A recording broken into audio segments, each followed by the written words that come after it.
Steve McCurry is a photographer from Philadelphia, Pennsylvania, whose work focuses mainly on culture, conflict, and traditions all around the world. He has traveled to multiple countries around the world, and these different works display his many excursions and experiences. One of his most famous works is his photo titled Afghan Girl, taken in 1984 of a young female refugee with captivating green eyes.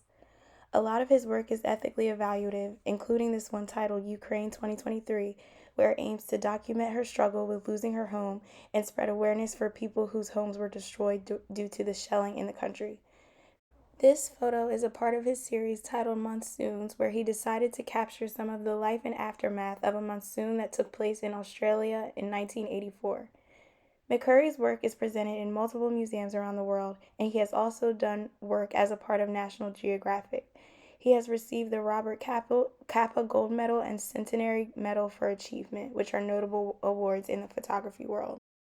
Most of McCurry's works are titled by the countries in which they were taken in. So this photo is titled Sitwe, Myanmar, which was taken in 1995, and this photo shows children playing on the sand with a boat in the background behind them. This photo was created using backlighting, as we can see the children's silhouettes. It is a great example of the use of monochromatic colors, as there are multiple shades of blue in the photo. This is also an example of an explanatory photo, as the viewer can follow their movements and understand that they are all focused on playing ball.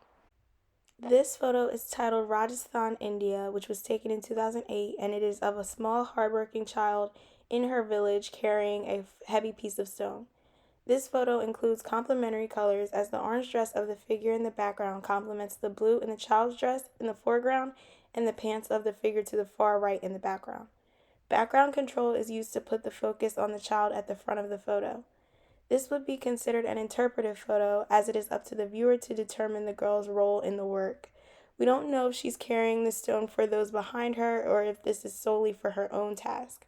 The viewer can come to their own conclusions for that.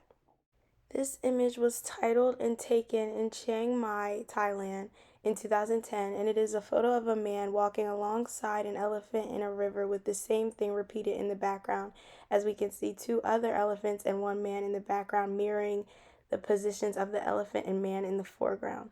The trees and the diffused lighting give the photo a warm feel of nature, and the healthy green grass with the sun reflecting from the water gives it a look that is aesthetically evaluative to the viewer. Backlighting is used here as the sun is peeking through the trees behind the figures in the photo.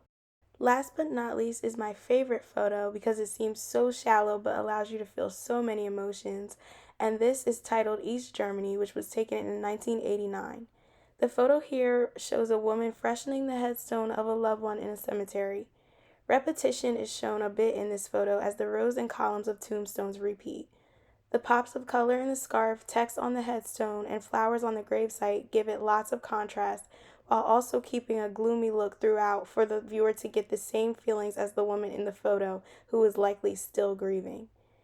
This photo is explanatory, as we can see her hand wiping the gravestone, showing that there is movement in her hand and that she is cleaning off this tombstone of someone whom she cares about. McCurry's work is important, and I see significance in his work because it highlights multiple different themes while also shedding light on cultural differences and worldly issues that we don't always consider. Through a single shot of McCurry's camera, using different perspectives, colors, and lighting, the viewer is able to see diverse lives and ways of living. His approach is unique because he becomes a cultural educator through his photography.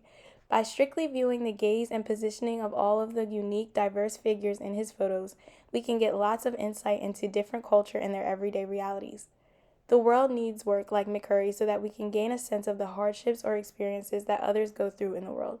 His work overall brings about emotions and makes me feel satisfied in knowing that I and the viewers are able to read a person through a photograph and sympathize or connect with the figure in the photo for just a moment.